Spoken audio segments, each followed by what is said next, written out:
Donc moi je m'appelle Anne Joly, j'ai créé une association qui s'appelle Ouvert et Durable en 2001 et qui a pour vocation de développer tout ce qui concerne l'habitat naturel, écologique et sain.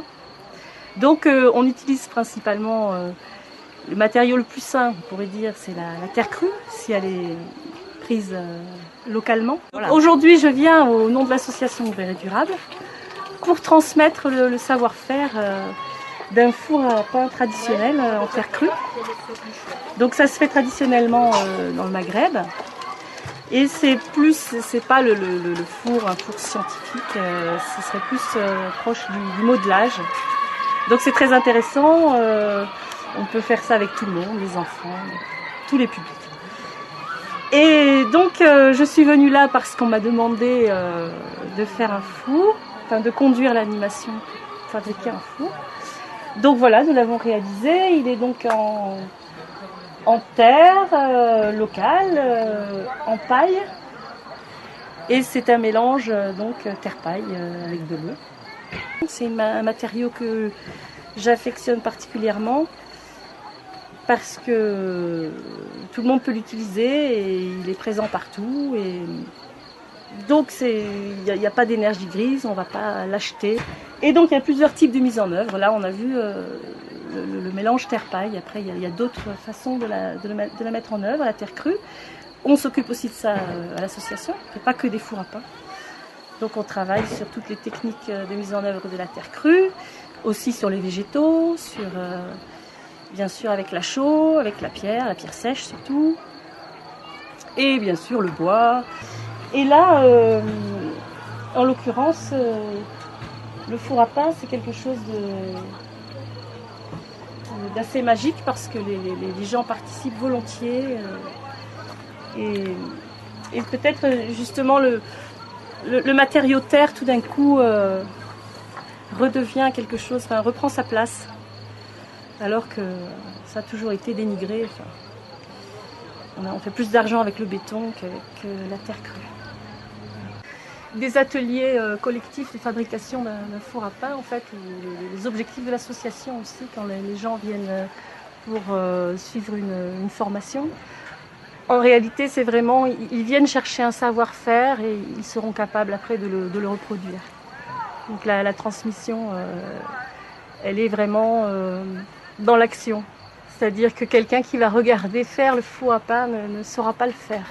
Il faut vraiment qu'il participe, qu'il touche la matière et c'est ça les objectifs de l'association.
Ah, iya yo.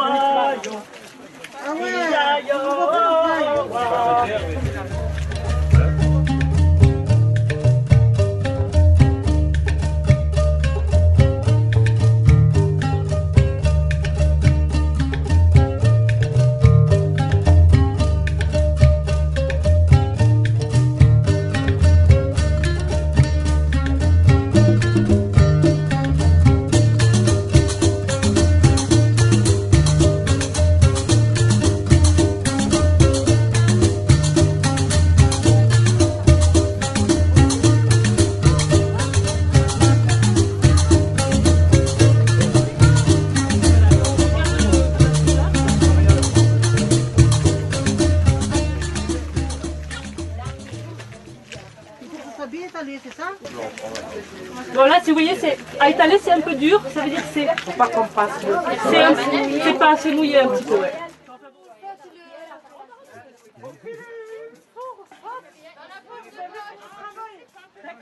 Mais en laissant tourner, ce nœud, il ne faudrait pas qu'il bouge, mais il faut qu'il puisse tourner comme un compas, tu vois, comme si c'était la pointe d'un compas. D'accord?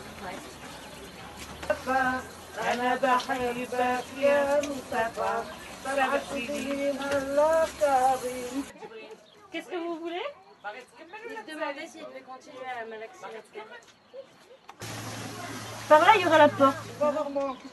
Bon, c'est bon. Merci.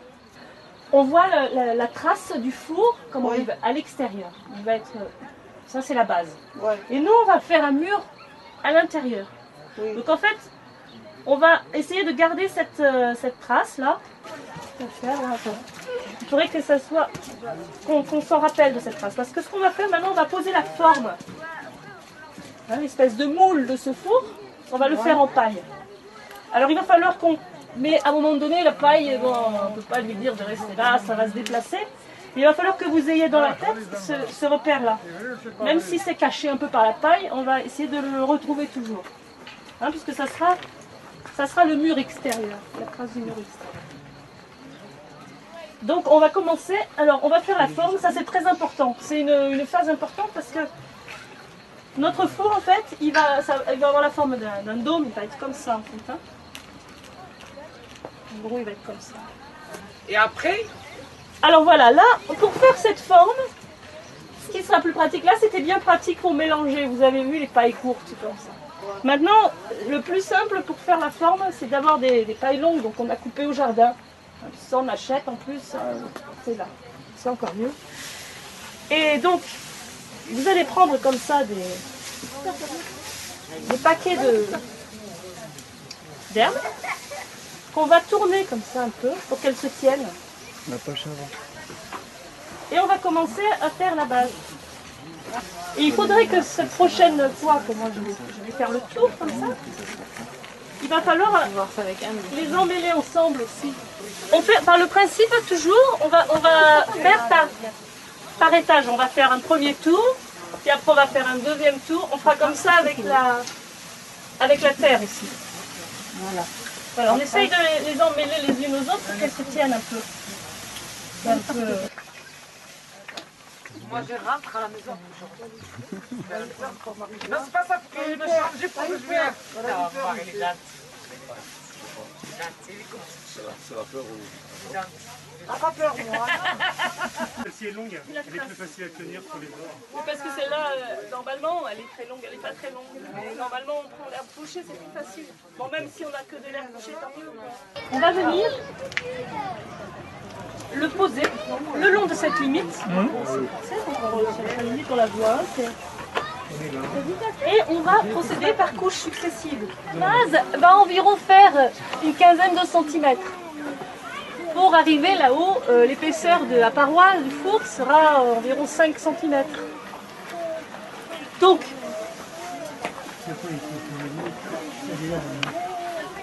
vous poussez la paille, pardon. Vous poussez la paille à l'intérieur. Et là, tu as le nom qui... Voilà. On essaye de faire homogène. même épaisseur et même quantité de terre, même hauteur. Et après, on va essayer de monter tous ensemble. Voilà. C'est-à-dire que là, il faut quelqu'un qui fasse ici.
Excusez-moi si je vous demande pardon, mais le retour est à 5 heures. Bon, les amis, c'est bravo, hein. Donc là, on arrive à la fin. On n'a jamais été aussi proche. On n'a jamais été aussi proche de la fin. Et le fait qu'il soit surélevé, c'est bon. Est-ce qu'il restaurant mettra 2 oreilles? Mais non, ça va servir à...